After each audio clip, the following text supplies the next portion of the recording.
Ladies and gentlemen, I've just defeated one of the greatest chess players of all time. And I almost did it twice. So that is the purpose of today's video.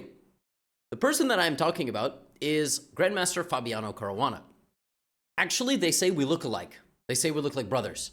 But I don't want to insult Fabiano because maybe he wants nothing to do with me. Fabiano Caruana is the holder of the third highest rating of all time, almost the second highest rating of all time, 2,851. He also is the holder for one of the greatest winning streaks of all time, Singfield Cup 2014. If you haven't seen that video, I made a video about it. He played for the World Chess Championship. He's been in the World Top 10 in every single format for like the last 10 to 15 years. And he's rated 3150 on chess.com. So there was a little bit of time before a tournament was starting, and he was live streaming, and he said, I want to play Gotham. Gotham should challenge me. So I did, and this is what happened. This is part of the Road to Grandmaster series, and recently I had a really bad tournament.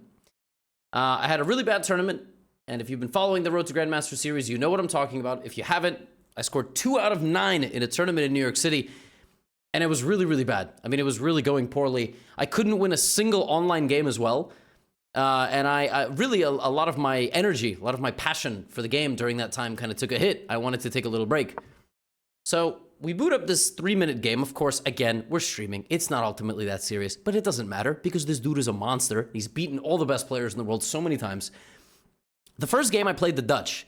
Now, the reason I played the Dutch is so that I can beat Fabiano and promote it in a YouTube video. You should get my Dutch course. Actually, the Dutch is one of the best openings to learn below, let's say, 2200, which almost all of you are. Unless Fabiano is watching this, and he did say I was going to make a video about it. He is right. Fabi, when he plays me, he likes to play different gambits. He kind of likes to poke at me, and he played g4. This is kind of a flank gambit, and in a nutshell, the idea is that if black captures on g4, white will play h3, and then, try to open up the position, try to play knight g5. It's a little bit too dangerous for black to do this. I declined the gambit with the move d5. This is generally what I like to do when people play g4. Fabiano insisted that I capture the pawn. I insisted that I don't capture the pawn and continued to develop. Fabiano really insisted that I capture the pawn, and finally I did. And the reason is that now it's very different than capturing the pawn on the second move, where, if you take now, he didn't move his bishop, but now it's a very different story because I will get a lot of development and I will be very stable. So he played h3, and here there are many moves for black. I thought the move here that made some sense was pawn to c6. It's a little bit too passive, a little bit too respectful, shall we say, of the white position. Instead, a better move is knight c6. And the point is that I just want to go e5, or I want to play bishop f5, queen d7, and quickly castle my king to the queen side, because this side of the board is going to open up. But again, I'm playing 3150 rated Fabiano, so I play pawn c6, and my idea is like, well, I'm going to get my bishop out, I'm going to get my knight out, etc. Here, Fabi plays queen d3. He's also trying to develop his pieces in castle queenside, and right away I saw, you know what? I'm gonna play knight a6. I can't put my knight out this way, but I can threaten knight b4, which is definitely an annoying move. And I think he's going to have to invest an entire move playing pawn here, which is away from the center, and it does stop, this, but it is a full investment of time. And here I played queen d6. Again, the point is very easy. I want to develop my bishop, and I want to castle my king. And this pawn, I'm not capturing white, because he's going to bring some pieces out. He's not taking me, because he's going to help me develop. So we kind of have a stalemate over there, but let's not forget, a couple of moves ago, I took a free pawn. So he's relying on the fact that he's playing white, and he's got a little bit of a lead in development, so he plays bishop g5. And again, the move here that the engine has been wanting me to play for a long time is e5. And maybe against some weaker players, I would play this move because I wouldn't respect them. But there is something to be said here, like you're playing Fabi, you don't want to do anything too stupid and then accidentally lose in 9 moves. But obviously, you can't really change the way you're playing depending on your opponent. But I did that, so, because I get nervous like all human beings. But I played bishop d7. I felt like he was going to castle. I've been looking for a long time for him to play this move e4. He was refusing to do it for some reason. And then he played bishop h4, the point of which was to play bishop g3 and take this diagonal. And And finally, I played e5. And this is a liberating move. This is going to trade in the center, open up my dark squared bishop. But you will notice it took me a little bit of courage to play that move. And there is no bonus time. It is just straight to 0. So I played e5. And pawn takes, queen takes. And if bishop g3, I found this very nice idea where he's pinning my pawn to my queen. But I play e4, and actually my pawn escapes the bind, attacks his queen. If he takes, I take his queen, and then I can even take on c2, attacking his rook, before taking back the bishop. But he goes here, and I play queen e6. The pawn is still able to be captured. He's still not capturing it. And now I very quickly develop my bishop. He plays knight e2, and I bring my knight back from the edge of the board. He attacks my queen, and I go here. And around here, I was like, yo, this has gone terribly wrong for Fabi. Like, I'm much better. I didn't have the eval bar, but I knew because I'm a pawn up. I completely locked down the center, so his light squared bishop is never getting out. I'm going to walk my king over here so it's not in the way of any bishop nonsense. And I'm just going to play for a win. So he closes the position. And now I play this move g6, which stops h5. Because I'm going to play g5, kicking him out. Also, just locking that side of the board down. And Fabi plays king b1, and I play knight to e6, engaging in some trades. I could have also played king b8 here, but there's nothing wrong with knight e6, and then king b8. And I'm down 36 seconds on the clock, but a minute and 18 is more than enough time here, because the truth is, white doesn't have many moves. And Fabi tries, like, he tries to prepare, you know, some sort of counterplay. And even though I've got a pawn in front of my king, I'm like, I'm just not going to let him. I'm not going to let him break in the position because, well, if I do, he might get counterplay, and this way he won't. So he goes bishop to f1 here, and I play this move knight g7, looking to go here and take his bishop to just relieve the defenses and also remove any tricks, like over here. He plays knight c3, and I finish my plan, which was putting my knight on f5. And he plays bishop to e2. Here, I create a new plan. I actually play the best move here, because again, the position's very closed. But actually, I have some stuff brewing over here. I can actually create a same-side attack on him by sliding my king completely to the corner. Now, king a8, I started getting pretty confident, because even though I'm playing Fabi, the position is so good, even I can't screw it up. So the plan here is just rook here and b4. He plays bishop h2 to avoid getting captured. And suddenly I'm like, wait a minute, look at b4. I have a break on that side of the board. I'm going to get into his position. He plays knight a4. I bring my rook to the b file. I'm like, I'm opening up Fabi's king. There's absolutely nothing he can do, even if he's Fabiano Caruana. He goes b3. At this point, I've almost caught up on time. And here I'm like, well, the attack is broken through. Now I can grab another pawn. Knight takes h4. And, I mean, I'm just going to go back or even go forward, try to get a trade, try to get my knight in, right? Start pushing my pawns. 50 seconds to 116. 50 seconds is still enough time. He goes here. Now, that move looked really smart, because the idea is that he's going to take the bishop, and then he's going to take here. But I was like, wait a minute, Fabi blundered. I can take on d5. And after this trade, I take here. His king is wide open. 40 seconds with this position. Pawn takes a3 check. That's actually, believe it or not even the best move. The engine wants me to play rook c8, leaving the pawn here, which is, I don't know how you don't take a free pawn with check and open up your rook. And right here, I start panicking, because I'm like, dude, I'm straight up beating Fabiano Caruana. This is insanity. How is this happening? Like, how did I just outplay this man in a Dutch? If you don't trust my Dutch defense course right now, I don't know what to tell you. I'll put a link in the description. You can check it out for free, all right? Whole first chapter is free. So right away, I'm like, rook b2, rook c8. Got to make sure there's no counterplay here. Now, I played rook b2 here. I spent 11 seconds on this move. That's because I was panicking. I mean, you could play h5 here. You could play rook c8. h5 just closes that side of the board so he can never break through. Rook c8 is nice. I played rook b2 because I thought, you know, maybe I can teleport my queen here if I bribe him enough. He goes queen c3. Now I'm in a panic because I bring my rook, but he has this. And he's threatening bishop c6, which is super scary. And unfortunately for me here, the agonizing seconds went by, and I played this, and I burned half my clock time because you know, I wanted to play rook b6, but then he has queen c8 and then bishop c6, and I was like, no, king b7. And now he went back in a6, but I have 14 seconds to figure this out to 1 minute. He goes back with the bishop. I go rook c8. He goes here. I force a queen trade because I have checkmating ideas. So takes. And I'm sitting there like, yo, Fabi doesn't have a move. I have 9.6 seconds. My man doesn't have a move. I'm going to bring in my rook. I'm going to bring in my king. I'm going to do my best. Every move has to be instant. He goes here. I took that, 0.8 seconds. Then I pre-move this. Not pre-move, I guess. 0.4 seconds. He goes here. King b4. I didn't take because I want to not let him make any moves. He goes king b1. I keep walking. King here. King d2. He has no moves. He can't move his c-pawn, can't move his a-pawn, can't move any pieces. But he takes. Now I play a5, locking up his king here.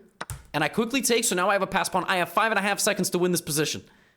Knight d5, rook b8, knight c3, but it's just not enough time. d5, I take it. I have 4.5 seconds now.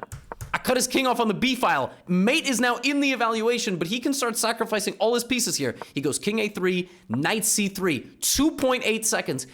First of all, I have a draw. Knight b1, knight c3 is a draw. He goes f4. Now, of course, what I should have done here, with 2.8 seconds on the clock, again, he plays f4, brains in overdrive. You don't know what he's going to do. I took on passant, but I burned a second doing that because the move f4 surprised me. Honestly, I could probably pre-move this and make the draw. It's probably the smart thing to do. But of course, taking the bishop is smart. Then I have to deal with all the checks. I went here. I took all his pieces. But in this position, unfortunately, I just ran out of time. 0.9 seconds. He went rook b2, and this is not a mate. I took on b2, but it's just not enough time. And here, what I should have done is I should have pre-moved knight takes a4 check and king takes, and I would have secured at least the draw because I would have lost 1 millisecond for each move. But I lost on time. He played king b2, and my hands were jittery, and I flagged, but I almost pulled it off. Okay, I lost this game, and I was like, we got a few minutes before the next tournament, before Title Tuesday begins. So, you know, we're going to play one more game. I'll play fast, whatever. I'm going to lose again, but at least I'll have some fun. Credit to Fabi, who's giving, you know, small chess channels like myself, low life international masters, depressed international masters, in the words of Grandmaster Hans Niemann, an opportunity to play against the best players in the world. So we boot up a second game. I play here. He plays b6, and then he spends like 40 seconds on the second move. Apparently it was because he was setting up some stuff on his stream. It's not because he thought I was an idiot and needed the timeouts, although either one would have been fine. Now, what's funny, those of you that follow this series on this channel might remember I just had this position in Italy, in the final round of my tournament in Italy. If you have no idea what I'm talking about, you can follow the Road to Grandmaster series on this channel. I was playing Italian Grandmaster David Alberto, and it's funny, because Fabiano Caruana is also Italian. Okay, he's born in Brooklyn, and now he lives in St. Louis or something, but he's Italian. Bishop to b4, and the idea is I want to play e4, so I played a3, takes, and then he stopped me from playing e4, but I had no intention of doing that anyway. I wanted to go e3, bishop here, and knight here. Just very simple development, and in the future, slowly start expanding my pawns and having a bishop pair. I really like these positions. I think the center is very nice. I think for black, it's not so easy to put your pieces on squares. Fabi, of course, very principled, playing c5, putting pressure on my center. I castled, and he developed his knight. So far, so good. Here I played a4. I played this move because I kind of, in the future, may want to put the bishop on that square. I also may want to go a5, taking away a little bit of attention from his pieces from the center of the board. But, okay, there are many moves here. You can play e4, whatever, queen e1, king h1, prepare something on this side of the board. He played d6, rock solid. He's given up his dark squared bishop, so obviously it makes sense for him to replace a bunch of his pawns on the dark squares. But actually, structurally, d6 is not the best move. Black should play knight a5 and try to attack on the c-file, which, of course, if we were playing a classical game, I imagine Fabiano would have done. Also, a4 is not a great move. I just got like a rush of sinuses in my nostril. It's not the best move because there would be e4, e5. Okay, so there would be some stuff here. That's what I should be focusing on. Now, he played d6. And so here I thought, okay, I want to advance in the center. I kind of have a feeling he's going to play in the center as well. Why don't I play this move Queen E1? The best plan here for black is to play Knight A5 and Bishop A6 and to go after this pawn. The best plan for me is to go over here, put some pressure on the side of the board. But Fabi's down like 30 seconds, right? So I want to kind of begin the early makings of an attack. Now, again, the best plan is probably to go after my pawn on C4. But Fabi played G6. And G6 kind of weakened some squares. I thought he was potentially weakening his dark squares a little bit. And of course, I do want to play E4, so now this move makes a lot of sense. This would have been a great moment to play this move, because I can get my bishop to H6 now. Like, it looks like he's basically just making slow, simple, improving moves. But I played Queen G3. I didn't think much about this move, but the computer really loves Knight H5 here. But it loves Knight H5 because if I slide out of the way, now it wants to change the plan and play Knight A5. So the computer is basically saying, White's plan is dumb. White has no attack. I'm going to go win the pawn on C4 with pressure on the C file. That's what the engine says. Also, it wants to play here. Again, I saw Knight H5, but it's quite clear at this point, neither one of us particularly thought highly of the plan Knight A5. So he went E5, which is the move that he was trying to play in the first place here. To be honest, here, I mean, all I saw is he's trying to pressure me, right? So I should just play D5. But this move just straight up blunders a pawn, right? So Fabi clearly not playing his best. This is not 3150 strength chess. But you know, I also responded quite. I played D5 in 2 seconds. So I'm playing like y'all. You know, he goes here. I'm trying to play D5 very quickly, close the center.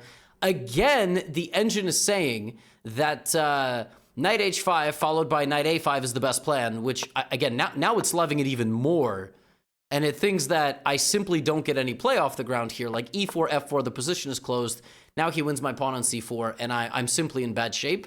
So, yeah, Fabi could have cooked me here with this Knight H5 move, but I suppose he was, you know, battling through some technical difficulties or the agonizing thought of losing to me in a YouTube video, and then, you know, etc. Or he was really strategic. He was like, if I beat Gotham twice, maybe he doesn't make a video about it, but if I let him win one, anyway, Knight E7. And so here I was like, something doesn't add up. Something about this position stinks. All right? And I realized it was E4. So now he doesn't execute the plan of putting pressure on C4, and I'm actually activating my bishops. So I have a space advantage. Now my queen maneuver was justified. Fabi plays F4. I slide out of the way, and now I'm like, wait a minute. Now, if Fabi could get this position, right? If he could get this position, like this, then he's in great shape. Because he's going to put his bishop back on C8.